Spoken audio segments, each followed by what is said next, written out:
दर्शकहरू नमस्कार। एबिसी वाचमा यहाँहरूलाई हार्दिक स्वागत छ। म अनन्त अनुराग। माओवादी केन्द्रले नेकपा माओवादी केन्द्रले सर्वोच्चद्वारा नेकपा खारेज गर्ने निर्णयको विरुद्धमा पुनरावलोकनको लागि पुनः सर्वोच्च जाने भयो। आज यो निर्णयको विरुद्धमा पुनरावलोकन गर्ने भनेर माओवादी केन्द्रले निर्णय गरेको छ। यता आज संसदभित्र नेकपा एमालेका एक सांसदले प्रधानमन्त्री केपी शर्मा ओलीलाई संसदमा अविश्वासको प्रस्ताव ल्याएर हटाउन चुनौती दिएका छन्। अझै राजनीतिक तरल अवस्थामै रहेको छ। सर्वोच्चको निर्णय आइसक्दा पनि अझै पनि प्रधानमन्त्री केपी शर्मा ओलीको सरकारलाई माओवादी केन्द्रको समर्थन रहिआएको छ। अझैसम्म पनि माओवादी केन्द्रले प्रधानमन्त्री केपी शर्मा ओलीलाई दिनुभएको समर्थन फिर्ता लिन सकेका छैनन्। राजनीतिक गुन्डन भागमा केन्द्रित भइरहेको छ। सबैले संसदभित्रको सङ्ख्याको खेल, गणितको खेललाई लेखाजोखा गरिरहेका छन्। नेपाली कङ्ग्रेस अझै सुस्पष्टताका साथ राष्ट्रिय राजनीतिमा अगाडि बढिरहेको देखिन्न। त्यसो हो भने माओवादी केन्द्रको अबको रणनीति के हो? किन अझैसम्म पनि प्रधानमन्त्री केपी शर्मा ओलीलाई दिनुभएको समर्थन फिर्ता लिएको छैन?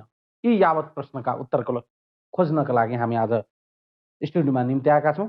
नेकपा माओवादी केन्द्रका नेता, संसदभित्र प्रमुख सचेतक समेत रहनुभएका देव गुरुङजीलाई कार्यक्रममा उहाँलाई स्वागत गर्छु। नमस्कार देवजी, कार्यक्रममा स्वागत गर्न चाहन्छु। धन्यवाद।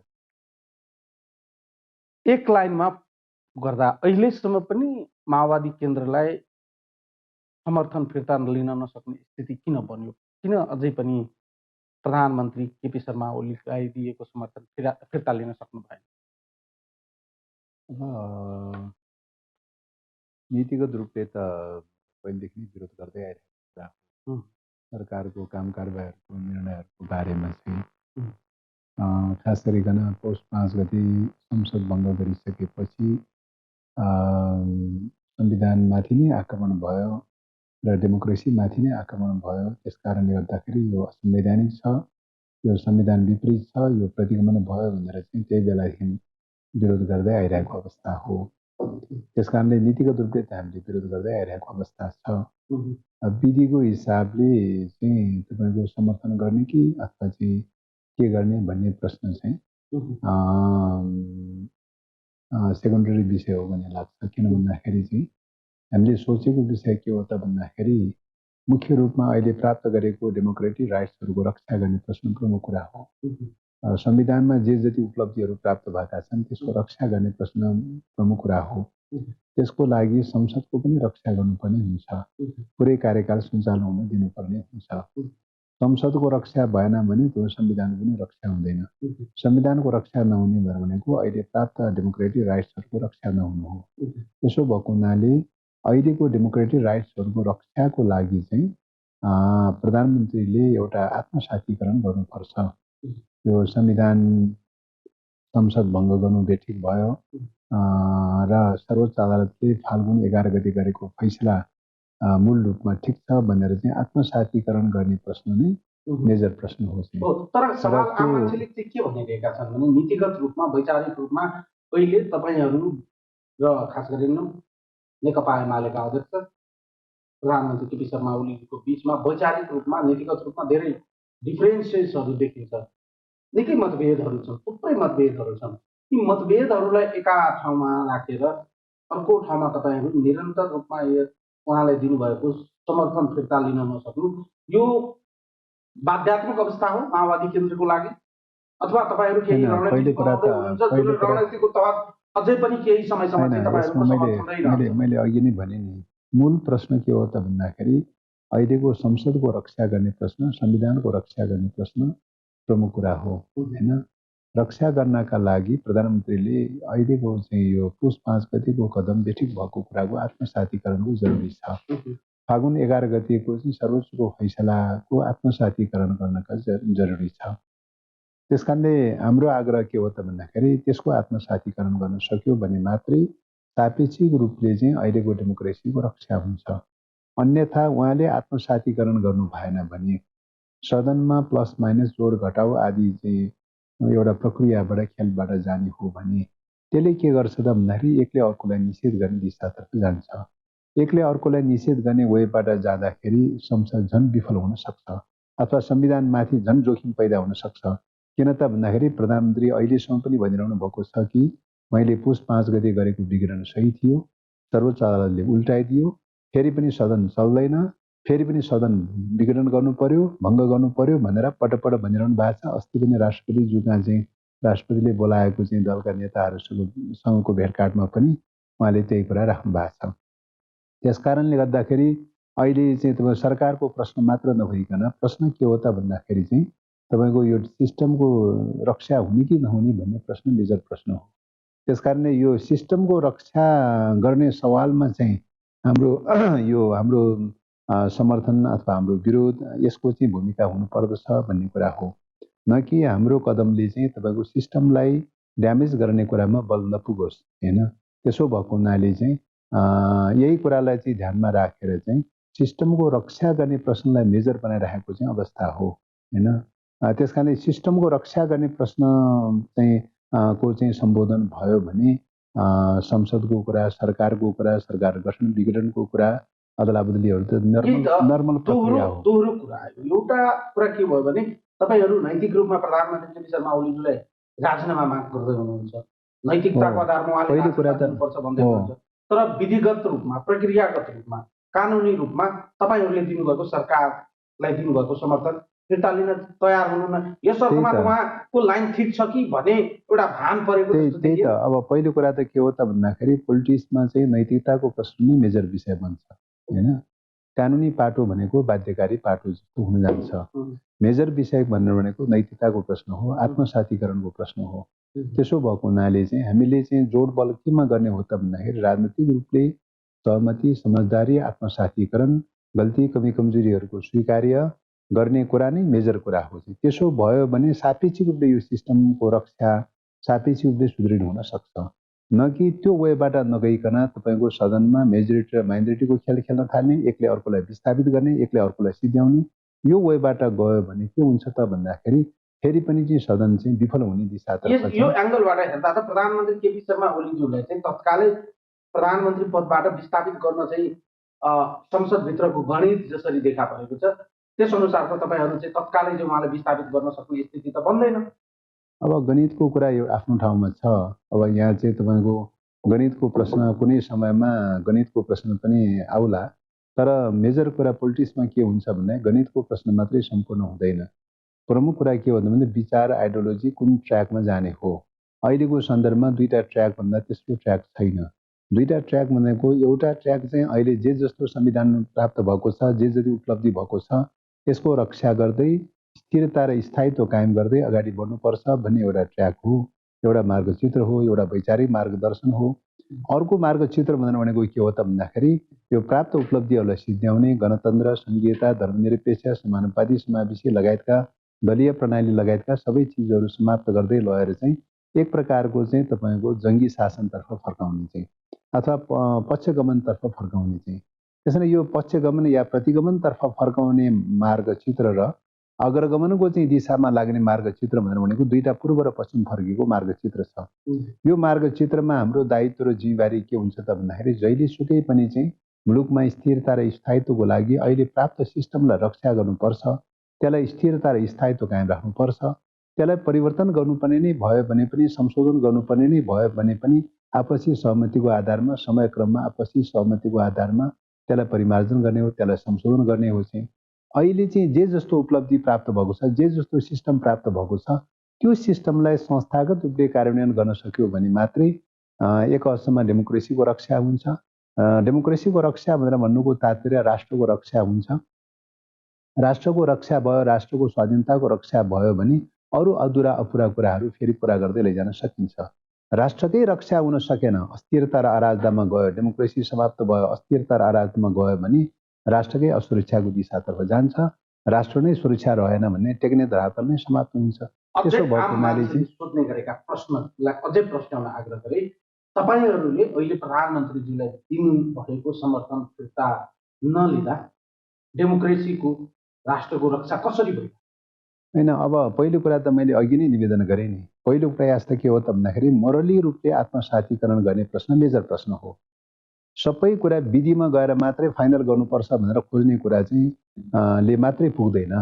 विधि पनि एउटा उपाय त हो नै चाहिँ, होइन, त्यसलाई चाहिँ अस्वीकार गर्दिनँ, विधि पनि हो। तर विधिभन्दा अगाडिको कुरा के हो त भन्दाखेरि पोलिटिकली रूपले आत्मसातीकरण गर्ने कुरा, नैतिक दृष्टिकोणले आत्मसातीकरण गर्ने कुरा प्रमुख कुरा हो, होइन। त्यसैले नैतिक रूपले आत्मसातीकरण गर्न सक्यो भने के हुन्छ त भन्दाखेरि अहिलेको संविधान, अहिलेको संसदको रक्षा हुने वेमा जान्छ, होइन। यो रक्षा हुने वेमा जाने भनेको के हो त, राष्ट्र स्थिरता र स्थायित्वमा जाने हो, राष्ट्रको सुरक्षा हुने कुरा हो। यदि यो पाटोलाई चाहिँ स्वीकार गरेन, आत्मसातीकरण गरिएन भने प्रधानमन्त्रीज्यूको अहिलेको जो प्रवृत्ति छ, संविधान विरोधी प्रवृत्ति छ, संसद विरोधी जो प्रवृत्ति छ, यो प्रवृत्ति यथावत रहिरहने हो भने निश्चय पनि यो संसद र यो संविधान र ओलीजीको यो प्रवृत्ति साथै जान सक्ने अवस्था छैन। त्यस कारणले यो चाहिँ तपाईँको चाहिँ हामी त्यसलाई विधिमा हल गर्न कोसिस गरौँला चाहिँ, होइन, कहिलेकाहीँ विधिको वे पनि अवलम्बन गर्नु पर्ला चाहिँ। तर विधिले मात्रै यो करेक्सन हुन्छै हुँदैन त, होइन। यो विचार चाहिँ, यो चिन्तन चाहिँ संविधान विरोधी प्रकारको चिन्तन, संसद विरोधी खालको चिन्तन चाहिँ करेक्सन हुन्छै हुँदैन त भन्दाखेरि त विधिले मात्रै करेक्सन हुन्छ भनेर त भन्न सकिँदैन, होइन। विधिले मात्रै करेक्सन हुन्छ भने ग्यारेन्टी त छैन त। त्यस कारणले गर्दाखेरि पहिलो कुरा के हो त भने पोलिटिकली रूपले नै, नैतिक रूपले नै तपाईँको करेक्सन गर्न सक्ताको अवस्थामा सबैभन्दा राम्रो उपाय त्यो हो भनेर चाहिँ हामी विगत कालदेखि नै चाहिँ तपाईँको रिजाइन गर्नुपर्छ, नैतिकताको आधारमा रिजाइन गर्नुपर्छ, केयरटेकरमा जानुपर्छ र प्रधानमन्त्री आफैले चाहिँ बाटो खुला गर्नुपर्छ, ओपन गर्नुपर्छ, सबैलाई सहमतिको लागि वातावरण बनाउनुपर्छ, सबैलाई संवादको लागि ढोका खुला गर्नुपर्छ। यो ढङ्गले गएर सहमतिको राजनीतिको कोर्स तय गर्नुपर्छ भन्ने कुरा चाहिँ प्रधानमन्त्रीज्यू भन्दै हुनुहुन्छ। त्यसो हो भने तपाईँहरू संसदभित्र अविश्वासको प्रस्ताव ल्याउनुहोस् वा तपाईँहरू समर्थन फिर्ता लिनुहोस् वा उहाँसँग तपाईँहरूले समर्थन फिर्ता लिनुभयो भने उहाँ चाहिँ संसदभित्र म चाहिँ विश्वासको मत लिने।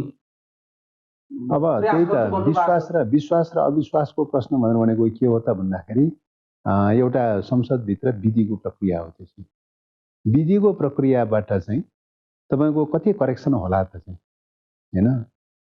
उहाँको सोचमा चाहिँ करेक्सन भएन भनेदेखि त सदनको रक्षा त हुँदैन त। विधिले मात्रै सदनको रक्षा गर्न सकिएला भन्ने कुरा चाहिँ मात्रै सीमित रहन त हुँदैन त चाहिँ, होइन। अन्ततगत बाध्यात्मक रूपमा विधिमा जाने कुरा आफ्नो ठाउँमा चाहिँ छ। तर हाम्रो प्रयास चाहिँ के हुनुपर्छ त भन्दाखेरि तपाईँको चाहिँ विधिमा सबै कुरा विधिमा मात्रै खोज्ने कुराबाट चाहिँ गएर हुँदैन। विधिमा मात्रै खोज्दाखेरि यो चाहिँ अहिलेको संसदको चाहिँ एउटा नकारात्मक पक्ष भनौँ या चाहिँ कमजोर पक्ष भनौँ, सत्ता पक्ष र विपक्ष भनेर चाहिँ जहिले सुकै पनि तपाईँको चाहिँ एकले अर्कोलाई विरोध गर्नुपर्ने, एकले अर्कोलाई निषेध गर्नुपर्ने प्रकारको चाहिँ खालको ट्रेन्ड चाहिँ रहेको चाहिँ छ। त्यो एउटा विशेषता त्यो रहेको चाहिँ छ।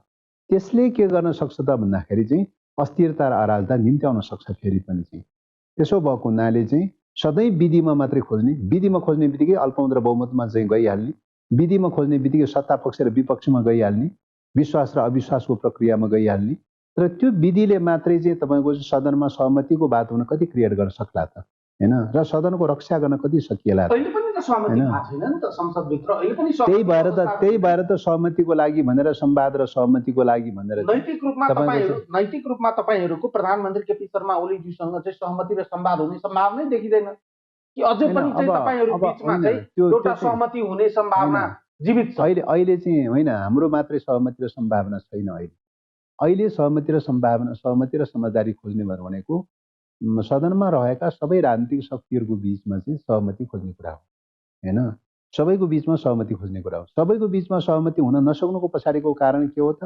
प्रधानमन्त्रीज्यूले रिजाइन गर्नु भएको छैन। त्यसले गर्दाखेरि डेडलक भइरहेको चाहिँ छ। उहाँले रिजाइन गरेर नियमित रूपमा सार्वजनिक कार्यक्रममा उपस्थित भएर भन्दै हुनुहुन्छ, म किन राजीनामा गर्ने, म संसदमा फेस गर्छु, कानुनी रूपमा, लजिकल रूपमा र विधि विधान अनुसार म फेस गर्छु भनिराख्नु भएको छ। यस अर्थमा त अब संसदभित्रको गणितीय खेलले प्रमुख प्रतिपक्षी दल नेपाली कांग्रेस, तपाईहरू, जसपा मिलेर उहाँलाई अविश्वासको प्रस्ताव ल्याएर पारित गराउनु पर्यो, उहाँलाई एक्ल्याउनु पर्यो। अब यो चाहिँ तपाईँको के हो त भन्दाखेरि परम्परागत पार्लियामेन्ट्री सिस्टममा मैले अघि भने सत्ता पक्ष र विपक्ष, अल्पमत र बहुमतको अभ्यास छ, होइन। अल्पमत र बहुमत मात्रै हुने कुरा ठुलो कुरो होइन। सत्ता पक्ष र विपक्ष भनेर जुन प्रकारको चाहिँ तपाईँको स्ट्रगल हुँदै आइरहेको छ, नर्मल कोर्समा निश्चय पनि विचारको आधारमा सत्ता पक्ष हुनसक्छ, विपक्ष हुनसक्छ होइन। सत्ता पक्ष र विपक्षको अभ्यास गर्न सकिन्छ, अल्पमत र बहुमतको अभ्यास गर्न सकिन्छ। नर्मल कोर्समा त्यो दिशातर्फ जाने कुरालाई हामीले त्यति धेरै अन्यथा मान्दैनौँ। यतिखेरको अवस्था भनेको एउटा विशिष्ट जस्तो अवस्था छ होइन। मुलुकको चाहिँ भू राजनीतिक स्थितिको अवस्था, मुलुकको चाहिँ अहिलेको अन्तर्राष्ट्रिय शक्ति केन्द्रहरूको टकरावको अवस्था, यो सबै परिवेशमा चाहिँ के हुन जरुरी छ त भन्दाखेरि साना मुलुकहरूको सन्दर्भमा आपसी आन्तरिक सहमतिको बाटो खोजेर चाहिँ जान सकेन चाहिँ होइन, दलहरूको बिचमा राजनीतिक शक्तिहरूको बिचमा सहमति खोजेर जान सकेन भने एकले अर्कोलाई निषेध गर्ने, एकले अर्कोलाई विस्थापित गर्ने, एकले अर्कोलाई मारामार गर्ने, एकले अर्कोको विरुद्धमा द्वन्द्व चाहिँ निम्त्याउने र त्यो स्थितिमा जाँदाखेरि के हुन्छ भन्दाखेरि नेपाल जस्तो साना मुलुकहरूको अस्मिता नै समाप्त हुन सक्छ। तपाईँले भनेको कुरा पछाडि फर्केर हेर्ने हो भने अहिलेको चरित्र पार्टीभित्र, पार्टी बाहिर, नेता समूह बीच नै सहमति हुन नसकेको स्थिति छ नि। र फेरि पनि हामी सहमतिको कुरा गर्दैछौँ। यदि सहमति हुँदो हो र सहमतीय विषयवस्तुहरूलाई अंगीकार गरिदिएको भए, गरिदो हो त तपाईँहरूको नेकपा फुटेर अहिलेसम्म यो स्थितिमै आउँदैन थियो होला नि। सहमति नभएर वैचारिक रूपमा, सांगठनिक रूपमा, कार्यकारिक रूपमा, सबै रूपमा असहमति भएर यहाँसम्म आइपुगेका छौँ। र फेरि पनि हामी चाहिँ त्यो विधि पद्धति प्रक्रियाको विषयलाई चाहिँ केही त हो तर पुरै होइन निश्चय पनि यो चाहिँ तपाईँको पार्टीभित्रै पनि सहमति र समझदारीको साथ अगाडि बढ्नुपर्ने थियो र त्यो बढ्न सकेन। र त्यसले गर्दाखेरि के भयो त भन्दाखेरि एक प्रकारले पार्टी पनि विभाजित जस्तो अवस्थामा पुगेको छ। यद्यपि विधिको हिसाबले भन्नुपर्दाखेरि सर्वोच्च अदालतको पछिल्लो फैसलाले चाहिँ पार्टी विभाजित भएको चाहिँ छ होइन। र अब जतिसुकै विधिमा विभाजित हुन खोजेको भए तापनि यदि सहमति डेमोक्रेसीको अभ्यास गरेको भए, पार्टीमा पनि सहमति लोकतन्त्रको अभ्यास गरेको भए तपाईँको चाहिँ यो सहमति लोकतन्त्रको अभ्यास गर्नु पर्यो, सहमति अन्तर्जनवादको अभ्यास गर्नु पर्यो, विचारको स्वतन्त्रता र कार्यविधिमा एकरूपता कायम राख्दै लोकतान्त्रिक विधिलाई अथवा जनवादी विधि पद्धतिलाई अवलम्बन गर्नु पर्यो भनेर भनेको कुरा हो। त्यहाँ सफल हुन सकेन। अब त्यहाँ सफल हुन नसक्नुको पछाडिको कारण पनि प्रधानमन्त्री स्वयं चाहिँ जिम्मेवार हुनुहुन्छ, जवाबदेही हुनुहुन्छ। पार्टीको अध्यक्ष, प्रधानमन्त्री सबै हिसाबले चाहिँ उहाँ जिम्मेवार हुनुहुन्छ। त अब त्यहाँ एक ठाउँमा विफल भयो भन्ने कुराको आधारमा अब त राज्यमाथिको प्रश्न आयो, राष्ट्रमाथिको सङ्कटको प्रश्न आयो। हिजो पार्टीको मामला मात्रै थियो, अब राष्ट्रमाथिको प्रश्न आयो। पार्टीभन्दा माथि उठेर फेरि पनि सोच्नु पर्यो कि राष्ट्रमाथि सङ्कट आइपर्दाखेरिको अवस्थामा, राष्ट्रमाथि सङ्कट आइपर्दाको अवस्थामा स्थिरता र स्थायित्वमा लैजाने मुलुकलाई, मुलुकको प्राप्त सिस्टमलाई चाहिँ मतलब स्थायित्वका साथ क्रियान्वयन गर्दै लैजाने चाहिँ र सबैलाई चाहिँ सहमतिमा जुटाउने प्रयास र पहल त चाहिँ जसले सरकारको नेतृत्व गरिरहेको छ उसले पहल गर्नुपर्ने विषय हो होइन। तर अब त्यो गरिरहनु भएको छैन, कसले गर्दिने उहाँले त्यो गरिरहनु भएको छैन हो। त्यो नगरिरहेको हुनाले चाहिँ उहाँको सोच चाहिँ फेरि पनि के त भन्दाखेरि एकले अर्कोलाई निषेध गर्ने, सदनमा चाहिँ तपाईँको चाहिँ सत्तामा बसिरहनु प्रधानमन्त्री पदमा, स्वयं प्रधानमन्त्री पदमा आफै बसिरहनु भएका पार्टीका अध्यक्ष केपी शर्मा ओलीज्यू आफ्नो सत्तालाई अप्ठ्यारो नहुन्जेलसम्म आफैले चाहिँ राजीनामा गरिदिनु पर्ने त्यस्तो चाहिँ आदर्श कुराहरू चाहिँ राजनीतिमा सम्भव छ र अहिलेको स्थितिमा? राजनीतिमा यही कुरा नभएर नै यो समस्या पैदा भएको होइन। अहिलेसम्म जे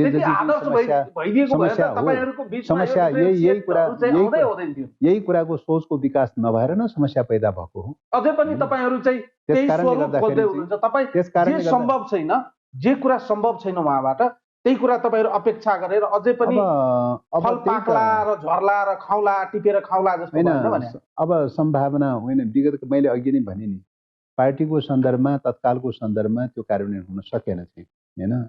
उहाँले त्यसलाई ड्यामेज गराउँदै लैजानु भयो। अब त राज्यको मामला पर्यो, संविधानको मामला पर्यो, संसदको मामला पर्यो होइन। पार्टीमा त उहाँलाई चित्त बुझेन, ल जे गर्नुभयो गरिहाल्नु भयो। तर अब त राष्ट्रको कुरा, देशको कुरा, स्वाधीनताको प्रश्नसँग जोडिएको विषय पर्यो। यो प्रश्नमा त कमसेकम फेरि पनि के त भन्दाखेरि हामीले गम्भीरतापूर्वक आग्रह गर्न खोजेको विषय के हो त भन्दाखेरि चाहिँ फेरि पनि उहाँले राजीनामा गरेर चाहिँ एउटा सहमतिको मार्ग खोज्नुपर्छ होइन। सहमतिको मार्ग खोज्नुपर्छ र त्यसो गर्न सक्यो भने सबै दलहरूलाई कसरी सहमति जुटाउने भन्ने वेमा लैजान सक्नुभयो भने तपाईँको मुलुकमा प्राप्त डेमोक्रेसीको रक्षा हुन्छ, स्थिरता र स्थायित्व हुन्छ त्यसले राष्ट्रिय स्वाधीनतालाई रक्षा गर्ने कुरामा मद्दत छ। होइन त्यसो नगरिकन फेरि पनि एकले अर्कोलाई दललाई निषेध गर्ने, सिद्ध्याउने, पछार्ने, टुटाउने, फुटाउने, विभाजन गर्ने अनि चाहिँ यो प्रकारको चाहिँ गेम प्लानमा गयो भने चाहिँ के हुन्छ त भन्दाखेरि अहिलेको संसद सिद्धिने मात्रै होइन, संसद सिद्धिनुको साथै डेमोक्रेसी सिद्धिन्छ। डेमोक्रेसी सिद्धिनु भन्नुको तात्पर्य चाहिँ मुलुकमा अस्थिरता र अराजकता पैदा भएर चाहिँ नेपालको अस्मिता सिद्धिन्छ। नेपालको अस्मितासँग जोडिएको कुरा छ अहिलेको प्रश्न त। त्यसो भएको हुनाले चाहिँ यो प्रश्नमा थोरै मात्रै देशभक्ति भावना छ, थोरै मात्रै पनि राष्ट्रवादी भावना छ भने चाहिँ देशको स्वाधीनताको प्रश्नलाई केन्द्रबिन्दुमा राखेर हेर्नु पर्यो र दलहरूको बिचमा चाहिँ तपाईँको चाहिँ फेरि पनि सहमति र समझदारीको बाटो खोज्नुपर्छ सबैको बिचमा, होइन। एउटासँग सहमति गर्ने, अर्कोलाई निषेध गर्ने, अर्कोसँग सहमति गर्ने, अर्कोलाई निषेध गर्ने, यस्तो प्रकारको चाहिँ तपाईँको फोहोरी खेलमा रहिरह्यो भने नेपाल समाप्त हुन्छ, यो कुरा निश्चित हो। अहिलेको स्थितिमा प्रधानमन्त्री केपी शर्मा विरुद्धमा तपाईहरू नेकपा हुँदादेखि नै उहाँलाई तपाईहरूले लगाउनु भएको आरोपहरू, उहाँ विरुद्ध तपाईहरूको जति पनि आरोपहरू थिए उहाँका गतिविधिको बारेमा, उहाँको निर्णयको बारे, कार्यशैलीको बारेमा, उहाँले तपाईहरूको हरेक आरोप प्रत्यारोप गतिविधि फायरहरूलाई निस्तेज पारेर विफल तुल्याइदिएको अवस्था हो र अहिले पनि उहाँ चाहिँ बलियो रूपमा तपाईहरूको विरुद्धमा उभिनु भएको छ। रणनीतिक रूपमा त तपाईहरू त फेल हुनु भएको जस्तो देखिएन अहिलेको स्थितिमा राजनीतिक रूपमा? होइन, अब मतलब राष्ट्रको लागि कुरा गर्दाखेरि, स्वाधीनताको कुरा गर्दाखेरि चाहिँ तपाईँको चाहिँ मतलब अब पार्टी विफल हुन्छ भने पनि स्वाधीनताको रक्षा हुन सक्यो भने मेजर कुरा त्यही कुरा, ठुलो कुरा त्यही कुरा हो। राष्ट्र बचाउनु पर्यो, राष्ट्र बचाउने कुरा ठुलो कुरा हो, होइन। त्यसकारणले व्यक्तिगत रूपले को विफल भयो भएन अथवा कुन पार्टी चाहिँ विफल भयो भएन, मेजर प्रश्न त्यो होइन। मेजर प्रश्न के हो त भन्दाखेरि राष्ट्रको लागि, स्वाधीनताको लागि आवाज उठाउने कुरा हो, राष्ट्रको सुरक्षाको लागि आवाज उठाउने कुरा हो। राष्ट्रको सुरक्षाको लागि आवाज उठाउँदाखेरि चाहिँ कहिलेकाहीँ चाहिँ तपाईँको चाहिँ अल्पमतमा पारिन्छ, एक्लो पारिन्छ, होइन, र पराजित खालको तत्कालको गणितीय खेलमा पराजित नै हुन्छ भने पनि चाहिँ त्यो हामी सहन तयार छौँ। संसदको ब्याटलभित्र खेल्न तयार छु भनेर त्यस कारणले गर्दाखेरि होइन, त्यही त संसदको चाहिँ प्रक्रिया, संसदको प्रक्रियाको नियमभित्र बसेर खेलको नियम नै संविधानले जुन मार्गचित्र तय गरेको छ। संसदको खेल भनेको के हो त भन्दा दुईटा आउटलुक हो, दुईटा प्रिन्सिपल हो। एउटा प्रिन्सिपल के हो त भन्दाखेरि सहमति र डेमोक्रेसीको अभ्यास गरौँ भन्ने कुरा हो। दोस्रो प्रिन्सिपल के हो त भन्दाखेरि एक मिनट सुन्नुहोस् है। दोस्रो प्रिन्सिपल के हो त भन्दाखेरि परम्परागत चाहिँ तपाईँको चाहिँ युरोपमा चाहिँ जब चाहिँ पार्लियामेन्ट सुरुवात भएको चाहिँ थियो त्यो बेलामा चाहिँ सामन्तवादका विरुद्ध लड्ने क्रममा सत्ता पक्ष र विपक्ष भनेर, अल्पमत र बहुमत भनेर एकले अर्कोलाई निषेध गर्ने, एक अर्कोलाई पछार्ने खालको जुन प्रकारको अभ्यासबाट सुरुवात भयो त्यो बेलामा चाहिँ एउटा परम्परागत अभ्यास भनेको त्यो हो। चाहिँ संविधानले के भन्यो त भन्दाखेरि चाहिँ हामी परम्परागत पार्लियामेन्ट्री सिस्टम होइन, चाहिँ हामी विकसित प्रकारको चाहिँ तपाईँको प्रणाली, लोकतान्त्रिक गणतन्त्रको प्रणालीलाई अङ्गीकार गरेर अगाडि बढ्ने भनेर भनेको छ। अस्ति सर्वोच्च अदालतको फैसलाले पनि के भनेको छ भने यो परम्परागत खालको पार्लियामेन्ट होइन है, यो चाहिँ होइन, यो होइन, चाहिँ यो रूपान्तरित प्रकारको विकसित खालको नेपालको आफ्नै मुलुकको मोडलको चाहिँ अनुसार चाहिँ हो भनेर चाहिँ सर्वोच्च अदालतले पनि व्याख्या गरेको छ। संविधानको स्पिरिट त्यो हो। त्यो स्पिरिट अनुसार के हो त भन्दाखेरि चाहिँ तपाईँको चाहिँ मतलब कुर्सीको निम्ति गणितीय खेल मात्रै खेलिरहने, एकले अर्कोलाई पछार्ने, एकले अर्कोलाई सिद्ध्याउने, एकले अर्कोलाई विस्थापित गर्ने कोणबाट चाहिँ यो संविधानको चाहिँ स्पिरिट त्यसरी सोचेको छैन, होइन। यो मुलुकको चाहिँ तपाईँको एउटा पछाडि परेको मुलुकको सन्दर्भमा, अविकसित मुलुकको सन्दर्भमा, एउटा चाहिँ भू राजनीतिक स्थितिको सन्दर्भमा, शक्ति केन्द्रहरू टकरावमा रहेको अवस्थामा नेपालको अस्मिताको रक्षाको निम्ति चाहिँ के गर्न जरुरी छ त भन्दाखेरि सहमति र डेमोक्रेसीको अभ्यास गर्न जरुरी छ भनेर चाहिँ पटक पटक यो संविधान सभाकै बेलादेखि चाहिँ पटक पटक कुरा उठेको हो। त्यसो भएको हुनाले यद्यपि संविधान ड्राफ्ट गर्ने क्रममा लास्टमा सम्झौताको प्रक्रियाबाट जाँदाखेरि चाहिँ सहमतिको बाटो पनि ओपन गरेका छ, होइन, र केही नभएको स्थितिमा बहुमतीय प्रणालीलाई पनि ओपन गरेका छ। दुईटै चिजलाई सम्झौताको रूपमा आउँदाखेरि दुईटै चिजलाई चाहिँ साथमा राखिएको छ। अब दोस्रो चाहिँ तपाईँको चाहिँ बहुमतीय प्रणालीबाट जाँदाखेरि त के हुन्छ त यो सिस्टम त ड्यामेज हुने देखिसक्यो, यो सिस्टम त समाप्त हुने देखिसक्यो, होइन। आन्तरिक कलहले नै तपाईँको यो सिस्टम राजनीति आदर्श राजनीतिको कुरा भएन र भने संसदभित्रको ग्राउन्ड हेर्दा चाहिँ त्यहाँ आदर्श राजनीतिको सम्भावनालाई चाहिँ अपेक्षा गर्न सक्ने अवस्थै देखिँदैन। अब हो, निश्चित रूपले अहिले चाहिँ आदर्शको कुरा गर्दाखेरि अब अहिलेका चाहिँ तपाईँको चाहिँ पार्टीहरूको सन्दर्भमा कुर्सीको निम्ति मार गर्ने, कुर्सीको निम्ति नैतिक आदर्श मूल्य मान्यता सबलाई लात मारेर चाहिँ तपाईँको चाहिँ पद र पैसाको निम्ति जे पनि गर्ने प्रकारको चाहिँ फोहोरी खेलको चाहिँ जुन संस्कार संस्कृति छ, त्यो फोहोरी खेलको निम्ति चाहिँ तपाईँको चाहिँ आदर्शको कुरा असम्भव विषय हुन सक्छ हैन। त्यस कारणले गर्दाखेरि तपाईँको असम्भव नै किन नहोला रे चाहिँ, तर पनि चाहिँ हामीले चाहिँ आदर्शको कुरा उठाउन छोड्नु हुँदैन, नैतिकताको कुरा उठाउन छोड्नु हुँदैन, राष्ट्रको स्वाधीनताको कुरा छोड्नु हुँदैन चाहिँ, अहिलेको डेमोक्रेसीको रक्षा गर्ने कुरा छोड्नु हुँदैन चाहिँ हैन। यति कुरा गरिरहँदा संसदभित्र गएर यदि संसदीय गणितभित्र संसदको ग्राउन्डमा खेल खेलियो भने त्यो खेललाई ढाकछोप गर्ने स्थिति रहन्न संसारले, आम नेपाली जनताले हेर्ने पाउनेछन् र एउटा सही गलत के हो खुट्याउन पाउनेछन्। त्यहाँसम्म पनि यसले हाम्रो खेल पुगिसकेको छ। संसद पुनर्स्थापना भएको यतिका दिनसम्म स्थिति बनिसकेको छ। तपाईँ आफै पनि आफ्नो पार्टीको चाहिँ प्रमुख सचेतक हुनुहुन्छ। संसदले अझै पनि बिजनेस पाएको स्थिति छैन। संसद नै कतै पेन्डुलम हुने हो कि भने एक किसिमको अवस्था सिर्जना भएको छ। अर्को स्थिति के बनेको छ भने अझै पनि अर्ली इलेक्सनको नाममा चर्चा परिचर्चा पार्टीभित्र पार्टी बाहिर नेताहरूको पछि बैठकहरूमा अन्य कुनै निकायहरूले बोलाएको बैठकमा अर्ली इलेक्सन बाहेक अर्को कुनै उपाय छैन भन्ने कुराको मेसेज दिने प्रयास भइराखेका छन्। यस अर्थमा तपाईँले भने जस्तै नीतिगत कुरा एक ठाउँमा होला, विधिगत कुरा एक ठाउँमा होला, राष्ट्रिय रूपमा देशको सार्वभौमिकता स्वतन्त्रता र हाम्रो चाहिँ प्रणालीलाई जोगाउने कुरा एक ठाउँमा होला। यतिका विषयवस्तुहरूलाई अर्को ठाउँमा राखेर हेर्ने हो भने पनि संसदभित्र खेल पनि हुन नसक्ने, पुरानै राजनीतिलाई निरन्तरता दिनुपर्ने, जे छ यथास्थितिमा त चल्न सक्ने स्थिति रहेन। यस अर्थमा त अब अर्ली इलेक्सन बाहेक अर्को उपाय छैन भन्ने सङ्केत देखा परेको हो। अब अर्ली इलेक्सन भनेको असंवैधानिक कदम हो, फेरि पनि अर्को असंवैधानिक कदम हो। किन त भन्दाखेरि चाहिँ तपाईँको यो मैले अघि नै भने इलेक्सनको प्रश्न भनेको संविधानले मार्गचित्र तोकिदिएको छ। 5 वर्षमा निर्वाचन गर्ने, आवधिक निर्वाचन गर्ने कुरा प्रिन्सिपल नै तपाईँको संविधानको प्रस्तावनामा नै त्यो प्रिन्सिपललाई एक्सेप्ट गरिसकेको छ।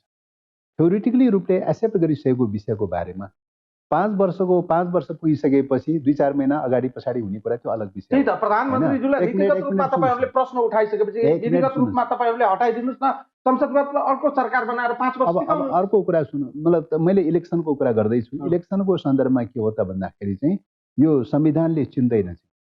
5 वर्षभन्दा अगाडि या अलग ढङ्गले गरेको चाहिँ निर्वाचन संविधानले चिन्दैन। विधिले नचिन्ने, संविधानले नचिन्ने हैन, सदनले नचिन्ने चाहिँ त्यस्तो प्रकारको चाहिँ इलेक्सन कसरी वैधानिक हुन सक्छ? त्यस कारणले गर्दाखेरि त्यति मात्रै होइन, तपाईँको चाहिँ 3 करोड 3.5 करोड जनताले चाहिँ 74 सालमा आम निर्वाचन गरिसकेका छ। 5 वर्षको लागि भनेर आम निर्वाचन गरिसकेका छ। 5 वर्षको लागि आम निर्वाचन गरेर चाहिँ म्यान्डेट स्थापित भइसकेको चाहिँ छ। त्यसैले एकातर्फ संवैधानिक मान्यता छ, अर्कोतर्फ जनताबाट म्यान्डेट प्राप्त भइसकेको चाहिँ छ। यस्तो अवस्थामा कसैलाई सनक चलेको भरमा चाहिँ तपाईँको चाहिँ अर्लीको नाममा या ताजाको नाममा या आदि भनेर चाहिँ कुनै न कुनै आवरणमा चाहिँ गरिने प्रकारको निर्वाचन चाहिँ के हो त? यो संवैधानिक हुँदैन। त्यस कारणले गर्दाखेरि असंवैधानिक कोर्समा सोच्ने चिन्तनै के हो त भन्दाखेरि सिस्टमलाई ड्यामेज गराउने चिन्तन हो। सिस्टमलाई ड्यामेज गराउने भनेको राष्ट्रमाथि चाहिँ सङ्कट लाग्ने कुरा हो, सङ्कट पैदा गराइदिने कुरा हो, राष्ट्रिय स्वाधीनतालाई समाप्त गर्ने कुरा हो। यसको डाइलेक्टेड रिलेसन त त्यहाँ छ। केपी शर्मा ओलीज्यूलाई चाहिँ सजिलै चाहिँ सत्ताबाट विस्थापित पनि गर्न नसक्ने, यता चाहिँ संसद चाहिँ 5 वर्ष जीवित राख्नुपर्ने कानुनी रूपमा, वैधानिक रूपमा, संवैधानिक रूपमा हाम्रो सामु एउटा चाहिँ लक्ष्मण रेखा छ। अब संसदभित्र उहाँलाई चाहिँ नीतिगत रूपमा, विधिगत रूपमा पनि हटाउन नसक्ने स्थिति भएपछि तपाईँहरू समर्थन फिर्ता नलिएको अवस्थामा 5 वर्षसम्म अथवा अझै 2 वर्षसम्म तपाईँहरू प्रधानमन्त्रीज्यूलाई चाहिँ समर्थन पनि गरिराख्ने तर विरोध पनि गरिराख्ने, दुईटै गरिराख्ने हैन। अब विचारको सन्दर्भमा यो संविधानले ओपन गरेको छ हैन। यो संविधानले विचारको सन्दर्भमा, नीतिको सन्दर्भमा खुला गरेको चाहिँ छ। राष्ट्रको लागि, देशको लागि, जनताको लागि विचारहरू सेयर गर्न पाउने, विचारहरू राख्ने, अभिमत राख्न पाउने स्वतन्त्रता सबैलाई छ। त्यस कारणले गर्दा विचारको स्वतन्त्रता यो संविधानको रक्षा गर्ने कजमा चाहिँ तपाईँको विचारको स्वतन्त्रतालाई अङ्गीकार गर्नुपर्छ भन्ने लाग्छ। पहिलो कुरा त्यो।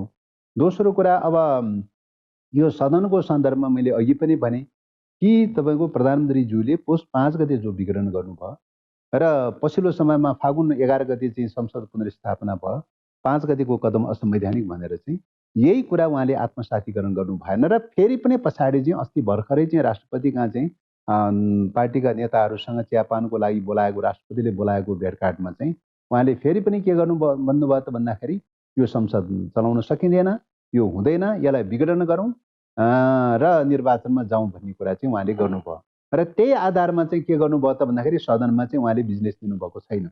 अहिलेसम्म 3-4 पटक मिटिङहरू भइसके बिजनेस दिनु भएको छैन।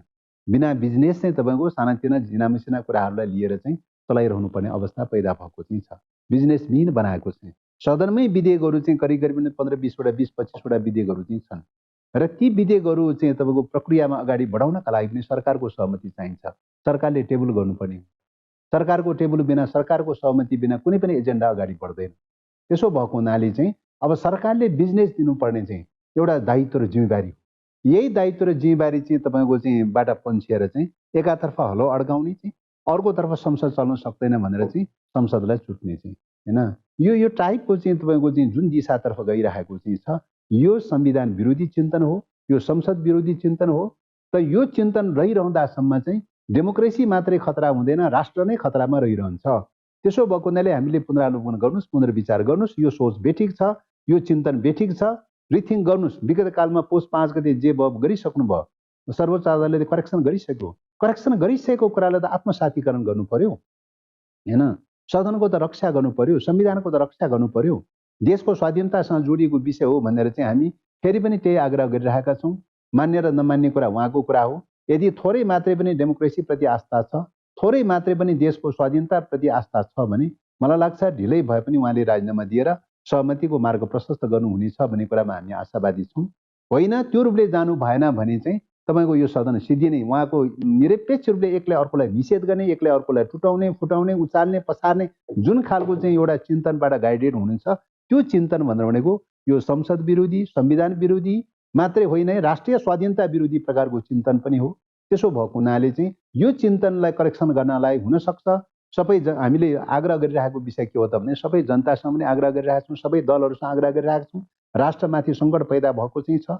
राष्ट्रमाथि सङ्कट पैदा भएको बेलामा त्यो सङ्कटबाट मोचनका लागि चाहिँ हामीले मात्रै सकेनौँ भने, सदनमा मात्रै हामीले मात्रै सकेनौँ भने जनतालाई अपिल गर्नुपर्ने हुन्छ, आह्वान गर्नुपर्ने हुन्छ होइन। त्यस कारणले गर्दाखेरि चाहिँ यो ढङ्गले कसैको सन्कीको भरमा चाहिँ, कसैको एउटा सर्वसत्तावादी चिन्तनले चाहिँ देश सिद्धिन दिनु भएन होइन, स्वाधीनता समाप्त गर्न दिनु भएन। त्यस कारण यही कुरालाई केन्द्रबिन्दु बनाएर अझै आम मान्छेको प्रश्न, केही राजनीतिक पण्डितहरूको बुझाइ, संसदबाट प्रधानमन्त्री केपी शर्मा ओलीको विरुद्धमा अर्को सरकार बन्ने सम्भावना अवस्था नै छैन। यस अर्थमा त अब सरकारको प्रश्न भनेको के हो त भन्दाखेरि सदनमा सरकार गठन, विघटन, पुनर्गठन भइरहन्छ। यो नर्मल कोर्सको कुरा हो, नर्मल विषय हो। त्यही त नर्मल कोर्समा प्रवेश गर्न सकेन। नर्मल कोर्समा फाल्गुन 11 गतेको नर्मल कोर्समा 23 गते बसेको संसद पछि जुन प्रकारको निरन्तर रूपमा हामीले गतिविधि निहाल्न पाएका छौँ, हो यो नर्मल कोर्स चाहिँ सहज भइरहेको छैन। असहज के कारणले भएको छ त यो नर्मल कोर्स चाहिँ? संविधान सहज ढङ्गले किन कार्यान्वयन भइरहेको छैन त भन्दाखेरि प्रधानमन्त्रीजीको सोच र चिन्तनले गर्दाखेरि संविधानमा भएको व्यवस्था नर्मल कोर्सबाट सहज ढङ्गले गइरहेको छैन। किन सरकार नै चाहिँ तपाईँको चाहिँ संविधानको विपक्षमा उभियो भने त चाहिँ के हुन्छ त भन्दाखेरि राज्यसँग रिलेटेड कुनै पनि अङ्ग चाहिँ नर्मल कोर्समा जाँदैन चाहिँ। प्रधानमन्त्रीजीले म संसद फेस गर्छु भनिसकेपछि अब योभन्दा बढी क्लियर हुनु आवश्यक छ र? अब संसद फेस गर्ने भनेको चाहिँ तपाईँको के हो त भन्दाखेरि मतलब उहाँले चाहिँ संसद हो फेस गर्न सक्नुहुन्छ, त्यो उहाँको अधिकारको कुरा हो। तर फेस गर्ने भनेको के हो चाहिँ होइन, क्वेसन त क्लियर हुनु पर्यो। त के हो त भन्दाखेरि हुनुपर्ने कुरा त के हो त भन्दाखेरि उहाँले चाहिँ रिजाइन गरेर चाहिँ सबैलाई म सहमतिमा जुटाएर लैजाने कोसिस गर्छु, फेस गर्ने कुरा त त्यो हुनुपर्ने हो त। तर उहाँ चाहिँ के गर्नुहुन्छ त भन्दाखेरि टुटाउने, फुटाउने, विभाजन गर्ने, उचाल्ने, पसार्ने, थेसार्ने, राज्य शक्तिको दुरुपयोग गरेर चाहिँ तपाईँको चाहिँ यो ढङ्गले भताभुङ पार्ने वेबाट जानु भएको छ। भताभुङ पार्ने भनेको चाहिँ के अरे सिस्टम स्थापित गर्नलाई फेस गर्ने विषय हो र? यो त सिस्टम सिद्ध्याउनलाई गर्ने कुरा हो। सिस्टम सिद्ध्याउने कुरा खोजेको त होइन त चाहिँ होइन, सिस्टम बचाउने कुरा न खोजेको हो, संसद बचाउने कजमा न खोजेको हो। संसद बचाउने कजमा, सिस्टम बचाउने कजमा चाहिँ तपाईँको चाहिँ के हो त, के गर्नुपर्ने के हो त होइन, त्यसको लागि सबै ओपन भएर तयारी भएर चाहिँ मतलब जान तयारी हुन्छ। तर सिस्टम सिद्ध्याउने र सिस्टम ड्यामेज गर्ने चाहिँ कुरालाई चाहिँ उहाँ चाहिँ फेस गर्ने भनेर भन्नुहुन्छ। त त्यस कारणले गर्दाखेरि तपाईँको चाहिँ मुलुकको लागि, स्वाधीनताको रक्षाको लागि, डेमोक्रेसीको लागि चाहिँ तपाईँको चाहिँ जसुकै चुनौतीहरू आइपरे पनि फेस गर्नुपर्छ भन्ने कुरा हुन्छ। त्यसको रक्षा गर्ने कजमा चाहिँ फेस गर्नुपर्छ भनेर भन्नुहुन्छ। सिस्टम सिद्ध्याउने कजमा फेस गर्ने कुरा गर्नुहुन्छ उहाँ चाहिँ। संसद सिद्ध्याउने कजमा, दलहरूलाई टुटाउने, फुटाउने, विभाजन गर्ने, विध्वंस पार्ने कजमा चाहिँ उहाँ फेस गर्ने भनेर भन्नुहुन्छ। उहाँको फेस गराइ त पोजिटिभ खालको फेस गराइ त होइन। सामान्य रूपमा बुझ्ने हो भने संसदभित्र अल्पमतमा परिसकेपछि प्रधानमन्त्रीजीले म संसदभित्र चाहिँ विश्वासको मत लिन्छु र लिन सक्नुभयो भने यो सरकार विस्थापित नहुने स्थिति त बन्यो त। यसको अर्थ के भयो भने यो सरकार निरन्तर 2 वर्ष अझै चल्ने भयो। अर्ली इलेक्सनको पनि खासै आवश्यकता भएन। विश्वास र अविश्वासको पनि एउटा विधिको पद्धति पक्कै पनि हो नि हैन। यो विधिको एउटा पद्धति त हो नि। केही गरी तपाईहरुको एउटा भोइस थियो पुस 5 गतेको प्रधानमन्त्रीजीको कदमपछि सर्वोच्च अदालतभित्र संसद पुनर्स्थापना हुने वा नहुने बहस चलिरहँदा तपाईहरुको दाबी र समष्टिगत रूपमा प्रधानमन्त्री ज्यूको विपक्षमा रहेका दल र नेताहरूको थियो संसद पुनर्स्थापना हुने बित्तिकै तत्काल हामी यो सरकारको विकल्प खोज्छौं र हामी तत्काल सरकार दिन सक्छौं। संसदले अर्को सरकार दिन सक्छन्छ। संसदबाट अर्को सरकार हामी तुरुन्त बनाउन सक्छौं भनेर तपाईहरुले परिकल्पना गरिरहँदा योजना अब पहिलो कुरा त अब कसले गणित फरक भएको हैन, कसले के भन्यो कसो भन्यो भन्ने कुरा आन्दोलनको क्रममा सडकमा आन्दोलन चलिरहेको बेलामा निश्चय पनि तपाईको चाहिँ आन्दोलनलाई केन्द्रबिन्दु बनाएर आन्दोलनमुखी चाहिँ भाषाहरू शैलीहरू प्रयोग हुनै सक्दैन भनेर भन्न सकिँदैन। प्रयोग हुन सक्छ हैन। त त्यस कारणले गर्दाखेरि तर अब चाहिँ तपाईको सदनको प्रश्न, यो सिस्टम रक्षाको प्रश्न आइसकेपछि हैन, यो संसद फेरि पनि विघटन गर्ने भन्ने कुरा ल्याइसकेपछि फेरि पनि विघटन गर्ने, फेरि पनि संसद ड्यामेज गर्दै लैजाने, संसद ड्यामेज गर्ने भनेको सिस्टम ड्यामेज हो। तोकिएको टाइममा इलेक्सनको असम्भव कुरा हो चाहिँ हैन। मध्यावधि इलेक्सन भनेको असम्भव कुरा हो चाहिँ संविधानले छिन्दैन संसदबाट हैन। संविधानले छिन्दैन कुरा त संविधानले पनि परिकल्पना गरेको होइन। यो चाहिँ तपाईको चाहिँ एउटै मात्रै कन्डिसनमा मैले अघि नै भने सरकार गठनको सन्दर्भमा तपाईको के रे एक मिनेट सुन्नुस् हैन। त्यो हाइपोथेटिकल कुराको बारेमा पनि संविधानले व्यवस्था गरेको छ। त्यही त अर्ली इलेक्सन हो हैन। संविधानले व्यवस्था गरेको भने इलेक्सन मात्रै प्रश्न हो त। तपाईको संविधानको सरकार गठनको प्रक्रिया फलो गर्नु पर्दैन। सरकारको चाहिँ तपाईको एकको प्रक्रिया चाहिँ सरकारको लागि किन प्रयत्न गर्ने? उहाँसँग मेजोरिटी छ। अब 76 को शैली मन परेको छैन, 76 को मन परेको छैन, जसपाले मन परेको छैन। 76 को चाहिँ अभ्यास गर्नु पर्यो, 73 को अभ्यास गर्नु पर्यो, 74 को अभ्यास गर्नु पर्यो, 5 को अभ्यास गर्नु पर्यो, 6 को अभ्यास गर्नु पर्यो। सबै विफल भएपछि बल्ल चाहिँ 76 मा जाने कुरा हो चाहिँ।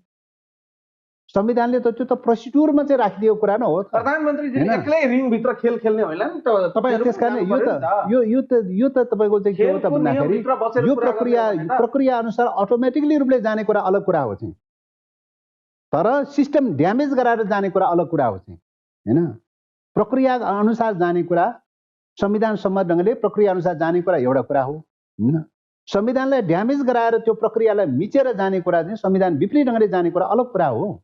अहिले बहस चाहिँ अलग कुराको भइरहेको छ, संविधान अनुसार जाने कुराले भइरहेको छैन। प्रधानमन्त्री केपी शर्मा ओली अहिलेको स्थितिमा संसदको भित्र सरकारमा रहिरहनु हुँदा 76 अनुसार चाहिँ 2 वा 2 भन्दा बढी दलको प्रधानमन्त्रीको रूपमा हुनुहुन्छ। उहाँसँग दुईटा दलको सहमति छ। अब यो प्रश्न पनि तपाईको चाहिँ विवादको के रे बहसको विषय छ। संविधानकै कुरा गर्ने हो भने पहिलो कुरा के हुनु जरुरी छ त भन्दाखेरि पुस 5 गते संसद भङ्ग गरी के रे प्रतिनिधि सभा भङ्ग गरिसकेपछि प्रतिनिधि सभाको सदस्य मात्रै प्रधानमन्त्री हुने व्यवस्था छ। प्रतिनिधि सभा भङ्ग भइसकेपछि प्रधानमन्त्री रहन्छ कि रहँदैन हैन, र काम चलाउमा परिणत हुन्छ कि हुँदैन। तर उहाँले रिजाइन गरेर काम चलाउको चाहिँ अभ्यास गर्नु भएन। अभ्यास नगरेको भए तापनि पार्लियामेन्ट्री सिस्टम भएका संसारभरिको मुलुकको अभ्यास र नेपालको पनि अभ्यास के हो त भन्दाखेरि चाहिँ पार्लियामेन्ट डिजल्भ गरिसकेपछि स्वत अटोमेटिक रूपले काम चलाउमा परिणत हुन्छ अथवा 76 मा परिणत हुन्छ हैन। 76 मा परिणत हुन्छ, अटोमेटिकली रूपले त्यहाँ परिणत हुन्छ। त्यो कुरा उहाँले एक्सेप्ट गरिरहनु भएको छैन। पहिलो कुरा त्यो। दोस्रो कुरा चाहिँ तपाईको चाहिँ फाल्गुन 11 गते के रे सर्वोच्च अदालतले पुनर्स्थापना गर्दाखेरि संसद मात्रै पुनर्स्थापना गरेको छ। काम चलाउ सरकारको चाहिँ पूर्ण गभर्नमेन्टको रूपमा पुनर्स्थापना त गरेको छैन। पूर्ण गभर्नमेन्टको रूपमा पुनर्स्थापना त गरेको छैन सर्वोच्च अदालतले हैन। त्यो स्थितिमा त तपाईँको चाहिँ के त भने सर्वोच्च अदालतले असंवैधानिक कदम भनेर 5 गतेको कदमलाई पुस 5 गतेको कदमलाई असंवैधानिक कदम भनेर भनिसकेपछि त स्वतः चाहिँ तपाईँको चाहिँ नैतिक दृष्टिकोणले पनि रिजाइन गर्नुपर्ने कुरा हो। त्यस कारणले गर्दाखेरि सर्वोच्च अदालतले चाहिँ तपाईँको चाहिँ के त भन्दाखेरि त्यो सरकारको पुनर्स्थापना पनि गरेको छैन हैन। सरकार पुस 5 को घटनाले केयरटेकरमा गइसकेको चाहिँ छ हैन। यो अवस्थामा रहेको स्थितिमा चाहिँ तपाईँको चाहिँ अब यो स्थितिमा रहेको अवस्थामा त उहाँले नैतिक दृष्टिकोणले पनि के त भन्दाखेरि मैले पुस 5 गतेको कदम बेठिक गरेँ, जे भए पनि सर्वोच्च अदालतले पुनर्स्थापना गर्यो, सच्यायो। अब म त्यसैलाई अंगीकार गरेर जान तयारी छु। म केयरटेकरमा गइसकेका छ हैन। 76-3 के अरे 77-3 को चाहिँ केयरटेकरमा गइसकेका छ। त्यही अनुसारको चाहिँ म सहमतिको लागि अभ्यास गर्छु, त्यही रूपले ओपन गरेर चाहिँ सबैसँग संवाद गर्न तयारी छु भनेर भन्नु पर्थ्यो नि। प्रक्रिया त्यो हो नि। त्यस कारणले गर्दाखेरि चाहिँ यो प्रक्रियाबाट गएको भए तपाईँ के हुन्थ्यो त भन्दाखेरि फेरि पनि के हो त भन्दाखेरि सदनमा विगत कालमा जे मिस्टेकहरू भएको भए तापनि समीक्षा गर्दै मूल्याङ्कन गर्दै आत्मसमीक्षा गर्दै आगामी दिनमा फेरि पनि एउटा सहमतिको यात्रा तय गर्न सकिने सम्भावना हुन्थ्यो हैन। तर उहाँले त्यो गरिरहनु भएको छैन। त्यस कारणले गर्दाखेरि हामीले आग्रह गरिरहेको विषय नै त्यही हो।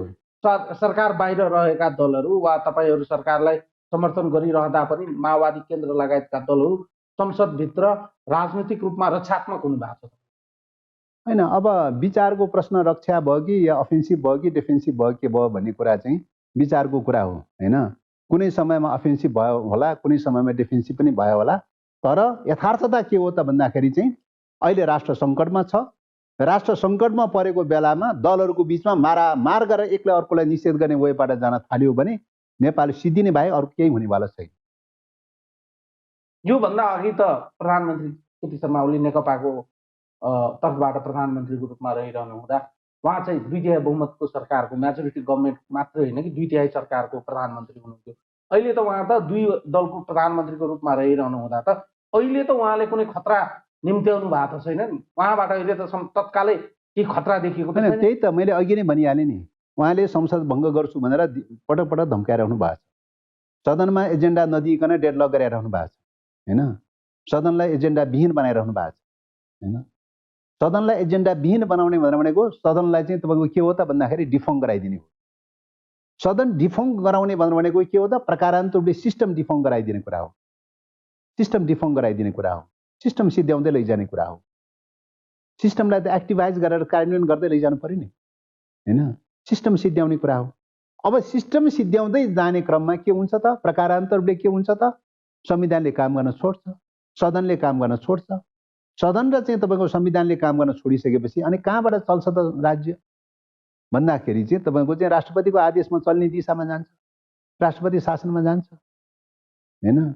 संविधानले काम गर्दैन, सदनले काम गर्दैन, राजनीतिक दलहरूले काम गर्दैन, जनप्रतिनिधिहरूले काम गर्दैन। विशुद्ध तपाईँ राष्ट्रपतिको चाहिँ शासनमा चाहिँ जाने प्रक्रियामा गइसकेपछि त त्यही त हो त जङ्गी शासन भनेको हैन। प्रकारान्तर रूपले जङ्गी शासनमा जाने। जङ्गी शासन चाहिँ टिक्ने कुरा हो त नेपालको सन्दर्भमा भन्दाखेरि त जङ्गी शासन त टिक्ने कुरा त होइन। कतिपय शक्ति केन्द्रहरूले लाने कुरा कहाँ हो त भन्दाखेरि चाहिँ जति सक्यो मतलब तपाईँको चाहिँ अटोक्रेटिभ टाइपको सिस्टममा फाँसीवादी या तानाशाही सिस्टममा लैजान्छ। त्यसो गर्न सक्यो भने राज्यलाई कमजोर पार्न सकिन्छ। कमजोर पार्न सक्यो भने त्यसको अस्मितालाई समाप्त गर्न सकिन्छ। डेमोक्रेटिक फोर्सहरूले चाहिँ चाहिने चिज के हो त जति प्रब्लम पैदा हुन्छ उति डेमोक्रेसीको अभ्यास गर्ने हो। जति प्रब्लम क्रिएट हुन्छ त्यसको सापेक्षतामा डेमोक्रेसीको अभ्यास गर्दै गर्दै गर्दै गर्दै गएर चाहिँ आम जनतालाई युनिफाइड गरेर चाहिँ स्थिरता र स्थायित्व खोज्ने कुरा हो। त्यसले मुलुकको रक्षा गर्ने कुरा हो। त्यसले मुलुकको रक्षा गर्ने दुई कोणमा चाहिँ दुईटा आउटलुक छन्। अटोक्रेटिभ वेबाट गयो भने मुलुक सिद्धिने वेबाट जान्छ। डेमोक्रेटिक वेबाट गयो भने जनताको ताकतको बलमा देशको रक्षा गर्ने वेबाट जान्छ। त्यसकारणले उहाँको दिशा त अटोक्रेटिभ दिशातर्फ हो नि, सर्वसत्तावादी निरङ्कुशताको दिशातर्फ हो नि। त त्यो निरङ्कुशताको दिशातर्फ भनेको नेपाल सिद्ध्याउने दिशा, राष्ट्रघाती दिशा हो हैन।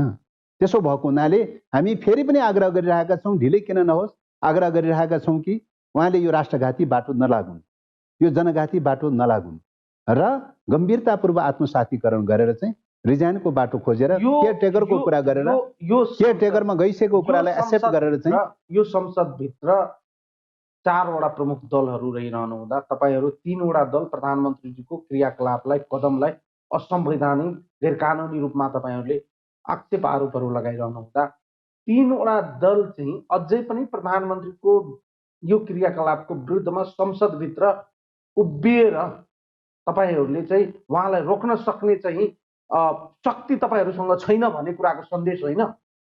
होइन, अब यो विषयमा अरू दलहरूको सन्दर्भमा अरू दलहरूसँग सोध्ने कुरा हो होइन, उहाँहरूसँग बुझ्ने कुरा हो। एजेन्डाको हिसाबले निश्चय पनि यो संविधानको रक्षा गर्नुपर्छ, यो संसदको रक्षा गर्नुपर्छ र संसद विघटन गर्ने कदम चाहिँ प्रतिगामी कदम हो, असंवैधानिक कदम हो भनेर चाहिँ भन्नुभएकै हो होइन। त्यो अनुसारको मार्गचित्र अनुसार अगाडि बढ्ने र नबढ्ने कुरा उहाँहरूमा निर्भर रहने विषय भयो होइन, उहाँहरूमा अन्तर्निहित विषय हो। त्यस कारणले गर्दाखेरि हामीले चाहिँ भन्ने कुरा त के हो त भन्दाखेरि, जे हामीले भनिरहेका हुन्छौँ, जुन मार्गचित्रलाई प्रतिगमन भनेर भनिरहेका हुन्छौँ, जुन मार्गचित्रलाई अग्रगमन भनेर भनिरहेका हुन्छन्, हामी अग्रगमनकै पक्षमा रहिरहनुपर्छ। एजेन्डाको प्रश्न, मुद्दाको प्रश्न, विचारको प्रश्न, नीतिको प्रश्न, नैतिकता र आदर्शको प्रश्न मेजर प्रश्न हो चाहिँ राजनीतिमा। त्यस कारणले गर्दाखेरि ती कुराहरूको सन्दर्भमा उठाउँदाखेरि चाहिँ कहिलेकाहीँ चाहिँ ती कमजोर परिस्थिति पैदा भएछ नै भने पनि चाहिँ हामी त्यो कुरा उठाउन छोड्दैनौँ। त्यो निरन्तरता साथ चाहिँ हामी उठाइरहन्छौँ र त्यही रूपले स्थापित गर्ने कोसिस गरिरहन्छौँ। तपाईँले भने जस्तै जुन सङ्कटमा मुलुक अहिले फसेको छ, यो संसदबाट त्यसको निकास प्राय सम्भव नै देखियो। त्यसो भए हामी त्यसरी बुझ्दा अब यो संसदको चाहिँ बारेमा मैले गोलचक्करमा होइन, यो संसदको बारेमा मैले भनिहालेँ। यो संसदलाई कुन मोडेलमा लैजाने, कुन प्रक्रियाबाट लैजाने भन्ने प्रश्नको यसको पछाडि दुईटा फिलोसफी छ। अब एक मिनट सुन्नुहोस् न। होइन, त्यही त बहस नै त्यही विषयमा छ।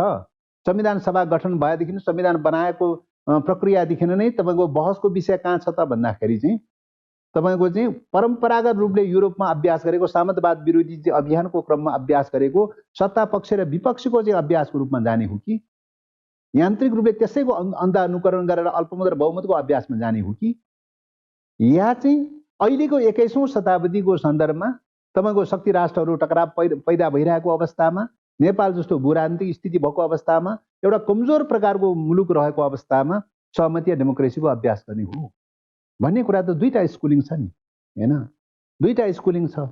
यो दुईटा स्कुलिङमा चाहिँ तपाईँको प्रधानमन्त्रीज्यू कहाँ जानुभयो त भन्दाखेरि चाहिँ तपाईँको परम्परागत खालको पार्लिमेन्ट्री सिस्टम, ब्रिटिसमा प्रयोग गरेको पार्लिमेन्ट्री सिस्टममा चाहिँ उहाँ त्यहाँ जानुभयो होइन। त्यो प्रणालीले त तपाईँको चाहिँ यो सिस्टम त ड्यामेज हुँदै जान्छ। अहिलेको सिस्टम ड्यामेज हुन्छ। सिस्टम ड्यामेज हुने भनेको राष्ट्र ड्यामेज हुने हो, स्वाधीनता ड्यामेज हुने हो चाहिँ। त्यसो भएको हुनाले आखिरमा चाहिँ यही आइडियोलोजीमा स्ट्रगल त त्यही छ नि। त्यसो भएको हुनाले हाम्रो आग्रह चाहिँ के हो त भन्दाखेरि त्यो बाटोबाट गएर यो मुलुकको संविधानको पनि रक्षा हुँदैन, संसदको पनि रक्षा हुँदैन, डेमोक्रेसीको पनि रक्षा हुँदैन, प्रकारान्त रूपले देशको रक्षा हुँदैन। देश सिद्ध्याउने वेबाट जान्छ होइन। यही वेबाट जान थाल्यो भने कतिपय शक्ति केन्द्रहरूको निम्ति नेपालमा यही चाहिँ अटोक्रेटिभ टाइपको सिस्टमबाट जान थाल्यो, एकले अर्कोलाई विस्थापित गर्ने, एकले अर्कोलाई सिद्ध्याउने वेबाट जान थाल्यो भने ढुङ्गा खोज्दाखेरि देउता फेला पर्छ भने जस्तो चाहिँ विदेशी शक्ति केन्द्रहरूको लागि देउता फेला पर्नेछ। त्यो नदिउँ चाहिँ होइन। त्यस कारणले कठोर होला, अप्ठ्यारो होला, आदर्शको कुरा होला, तर पनि जतिसुकै कठोर भए पनि तपाईँको फेरि पनि चाहिँ एउटा चाहिँ सहमति समझदारीको बाटो खोज्दै जानुपर्छ। यो सिस्टमको रक्षा गर्नुपर्छ, स्थिरता र स्थायित्वको चाहिँ कायम गर्नुपर्छ। यो मोडेलबाट जान सक्यो भने मात्रै देश बच्छ भन्ने चाहिँ हो। राजनीतिक अवस्था सहज दिशातर्फ अग्रसर नहुँदासम्म तपाईँहरू प्रधानमन्त्रीज्यूलाई चाहिँ रोक्नको लागि, उहाँको गतिविधिलाई, अवांछित गतिविधिलाई, असंवैधानिक गतिविधिलाई रोक्नको लागि तपाईँहरूको समर्थन निरन्तर सरकारलाई रहिरहन्छ। हाम्रो समर्थन कति हुन्छ हुँदैन विधिको प्रश्नको कुरा भयो। यो त चाहिँ विधि भनेको विचारधारा र लाइनको पछाडि चाहिँ अगाडि चाहिँ विधि भनेको नितान्त नोमिनल विषय हो होइन, नगण्य विषय हो चाहिँ। मैले अघि नै भनिहालेँ, विधिको प्रश्नको बारेमा त केयरटेकरमा गइसक्यो। केयरटेकर त स्वीकार गर्नुहुन्न भने अरू विधि के स्वीकार गर्नुहुन्छ उहाँले?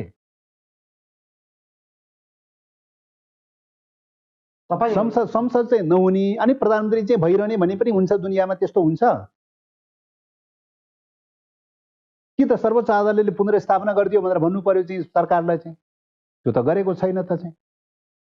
त्यति नाङ्गो रूपले देखिएको विधि त फलो गरिरहनु भएको छैन भने होइन। अब हाम्रो समर्थन र चाहिँ तपाईँको कति समर्थन छ छैन भन्ने कुराले चाहिँ उहाँलाई कति सुन्छ र कति अर्थ रहन्छ? म बिट मार्नुभन्दा अगाडि फेरि पनि सोध्न चाहन्छु, राष्ट्रिय राजनीतिको लगाम तपाईहरू सबै राजनीतिक पार्टीहरू भित्र बाहिर राष्ट्रिय राजनीतिको लगाम राष्ट्रिय राजनीतिक खेलाडीहरूकै हातमा छ कि यो अन्यत्रबाट परिचालित छ? त्यस कारणले चाहिँ गेम चाहिँ सही तरिकाले अगाडि बढिराखेका छैन, एम्पायरिङ सही तरिकाले भइराखेका छैन र गेम ब्याटल ग्राउन्डभन्दा बाहिर भइरहेको छ। निश्चित रूपले यदि तपाईँको देशभित्रका शक्तिहरूको हातमा रहेको अवस्था हो भने कम्तीमा पनि स्वाधीनताको पक्षमा रहन्छ र केही कुनै पनि प्रब्लम क्रिएट भयो भने त्यसले डेमोक्रेटिक विधि खोज्दै जान्छ, बढीभन्दा बढी अझ उच्च स्तरको डेमोक्रेटिक विधि खोज्दै जान्छ। जब विदेशी शक्ति केन्द्रको हातमा पर्दै गयो भने ती डेमोक्रेटिक नर्म्सहरूलाई ध्वस्त पार्दै पार्दै पार्दै पार्दै लगेर चाहिँ तपाईँको मुलुकलाई चाहिँ तपाईँको चाहिँ के अरे निरङ्कुशताको दिशातर्फ, फाँसीवादी दिशातर्फ, तानाशाही दिशातर्फ लैजान्छ। जति फाँसीवादी र तानाशाही दिशातर्फ गयो उति राज्य कमजोर बन्दै जान्छ, जनताबाट अलग थलग प्रकारको राज्य कमजोर बन्छ, त्यो राज्य टिक्दैन र विफल हुन्छ। राज्य विफल हुने भनेको त नोकरशाही र तानाशाही वेबाट जाँदाखेरि नै विफल हुने हो। विश्वको इतिहास साँच्ची छ त। जति तानाशाही र फाँसीवादी ढङ्गले गयो उति राज्य विफल हुन्छ, जति डेमोक्रेटिक वेबाट गयो उति राज्य सबल हुन्छ, सक्षम हुन्छ। यसको डाइनामिक्स त त्यहाँ छ नि। त्यसो भएको हुनाले चाहिँ तपाईँ विदेशी शक्ति केन्द्रहरूको प्रभाव र दबावमा पर्न थाल्यो भने पुरै अटोक्रेटिभ ढङ्गले, निरङ्कुश ढङ्गले एकलाई अर्कोलाई सिद्ध्याउने, एकलाई अर्कोलाई विस्थापित गरिदिने, एकलाई अर्कोलाई ध्वस्त पारिदिने चाहिँ बथाबुङ पार्ने वेबाट जान्छ। प्रधानमन्त्रीज्यू त्यही वेबाट गइरहनु भएको छ। त्यस कारणले राष्ट्रिय आत्मसमर्पणवादी, घुँडा टेकुवावादी, लम्पसारवादी बाटोमा लाग्नु भएको छ उहाँ चाहिँ भनेर भन्नुको तात्पर्य त्यो हो नि। हेर्दाखेरि रूपमा फाँसीवादी जस्तो देखिने, तानाशाह जस्तो देखिने, डेमोक्रेसीको विरोधीको रूपमा देखिने चाहिँ रूपमा डेमोक्रेसीको विरुद्धमा देखिन्छ। सारमा के हो त भन्दाखेरि चाहिँ विदेशी शक्ति केन्द्रहरूको अगाडि तोमसराउन गर्नु भएको छ, लम्पसार पर्नु भएको छ। विदेशीहरूले जे भने त्यही तोमसराउन गर्दै गइरहनु भएको छ। त्यसै कारणले यो समस्या क्रिएट भयो नि। त्यसो भए अझै यहिलेको पोलिटिक्सलाई निरन्तरता दिन भने 2 वर्ष जुन समय बाँकी छ संसदको, यो सरकारको, यो यस्तै गतिविधि हेर्दै कहिले राम्रो कहिले नराम्रो, कहिले एउटा कहिले अर्को दृश्यहरू हाम्रो सामु आइरहन्छ। हामी जे आउँछ मजाले पचाउँछ भने जस्तै साक्षी किनारा बस्नु बाहेक अरू केही छैन नेपाली जनता सामु। अब चाहिँ विकल्प नेपाली जनताको अगाडि दलहरूले सम्बोधन गर्न सकेन भने, सदनले सम्बोधन गर्न सकेन, दलहरूले सम्बोधन गर्न सकेन भने अथवा सरकारले सम्बोधन गरेन भने यो चाहिँ तपाईँको एकाधिकारवादी, सर्वसत्तावादी, विखण्डनवादी प्रवृत्तिको विरुद्धमा जनता उठ्नुको विकल्प छैन। जनता उठ्नुपर्छ। देशको स्वाधीनताको रक्षार्थ, डेमोक्रेसीको रक्षार्थ जनता नउठ्ने हो भने चाहिँ तपाईँको चाहिँ मुलुक सिद्धिने वेबाट जान्छ भन्ने लाग्छ। हस् त, धन्यवाद भङ्गे समय र संवादको लागि। धन्यवाद। धन्यवाद। दर्शकहरू, उहाँ हुनुहुन्थ्यो माओवादी केन्द्रका नेता प्रमुख सचेतक देव गुरुङ। आजको लागि यो संवाद यति नै। समय दिनुको लागि मलाई पनि बिदा दिनुहोस्। नमस्कार।